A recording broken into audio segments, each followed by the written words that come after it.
Buenos días, buenas tardes. Les habla Danilo Antón.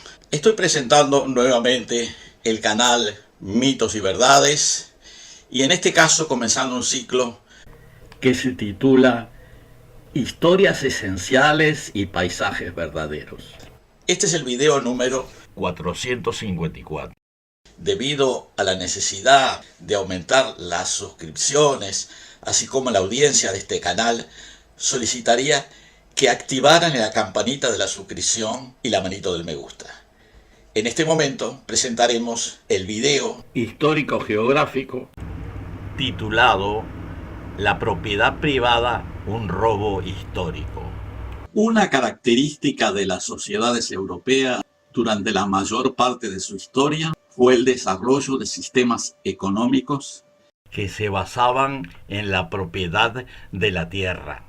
Con diferentes características, las sociedades esclavistas y feudales se estructuraban alrededor de la propiedad de la tierra en manos de una élite social privilegiada. La tierra la trabajaban sin ningún derecho o con algún derecho parcial los esclavos y los vasallos, pero la estructura estaba vertebrada por el control de la tierra de los grandes propietarios. Estos propietarios podían aprovechar las ganancias que generaba la tierra, venderla cuando se les ocurriera y a su muerte eran transmitidas a sus herederos, prolongando la estructuración del territorio a través de los mismos linajes. En las sociedades europeas, la propiedad pública era generalmente estatal, muchas veces basadas en las necesidades económicas de los estados o para permitir el funcionamiento de las ciudades, por ejemplo, calles y plazas. En Europa solo había propiedad colectiva en algunas sociedades marginales o revolucionarias. En América indígena la situación era diferente. La propiedad era generalmente comunitaria o en algunos casos estatal, como era el caso de la sociedad inca. Cuando había pueblos asentados con elevadas densidades de población, por ejemplo, en las zonas volcánicas y montañosas con suelos fértiles, la propiedad era comunitaria. En zonas de selva húmeda, basadas en el cultivo de roza y quema, los pueblos tendían a migrar y por lo tanto la posesión de la tierra, no en el sentido de propiedad, sino en el sentido de posesión, era temporaria. Es el caso, por ejemplo, de los guaraníes. Cuando se concretó la invasión y ocupación del continente americano, los colonizadores españoles y portugueses adjudicaron tierras a algunos colonos con influencia que en zonas con mayor población asumían la forma de encomiendas, que era un tipo de relación feudal semi-esclavista. En otros lugares se adjudicaban suertes de estancias o campos a personas elegidas también con alguna influencia política en los virreinatos, en las gobernaciones o en la propia monarquía. La propiedad de la tierra privada, así introducida, pasó a ser el sistema que determinó las estructuras agrarias en la mayor parte de lo que se acostumbra a denominar hoy como América Latina. La propiedad pública solo subsistió en las áreas improductivas y marginales o de poco interés estatal o virreinal, y en espacios destinados a la circulación o comercio, generalmente a nivel urbano. El desarrollo de estados independientes a partir de las colonias españolas llevó a que la estructura propietaria se mantuviera por muchas décadas, sustituyendo la aristocracia metropolitana española por una aristocracia criolla.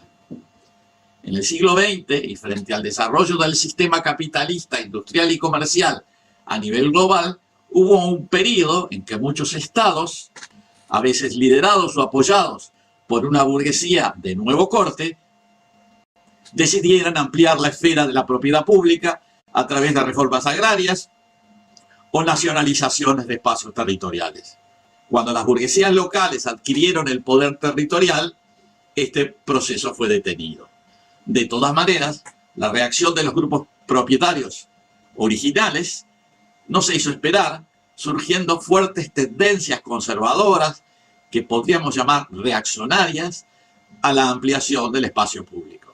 Debido a ello se consolidaron dos tendencias o corrientes políticas y económicas.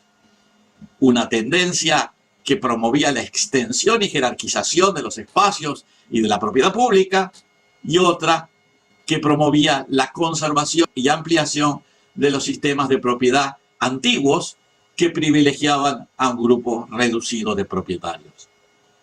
Estas corrientes filosófico-políticas extendieron sus proyecciones a varios ámbitos más allá de la propiedad de la tierra.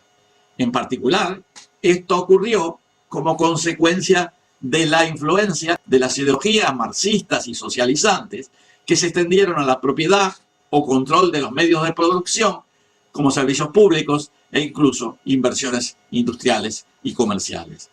En resumen, se generaron, fortalecieron y enfrentaron dos corrientes. Una corriente privatizadora tendiente a reducir el ámbito público y social y otra de preservación de los intereses públicos y generales. Estas tendencias generalmente son identificadas como derecha e izquierda. En las sociedades globales es casi inevitable identificarse por acción u omisión con una de estas dos posiciones que podemos llamar ideológico-políticas.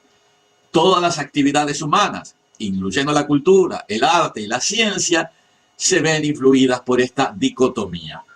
En el caso de la ciencia, debido a que esa diferenciación es tan importante, esto a veces puede afectar los objetivos de la misma, que pueden ser modificados o desviados en aras de las posiciones ideológicas, perdiéndose de vista los métodos de la ciencia, que son la obtención de datos, la experimentación y la rigurosidad del análisis científico.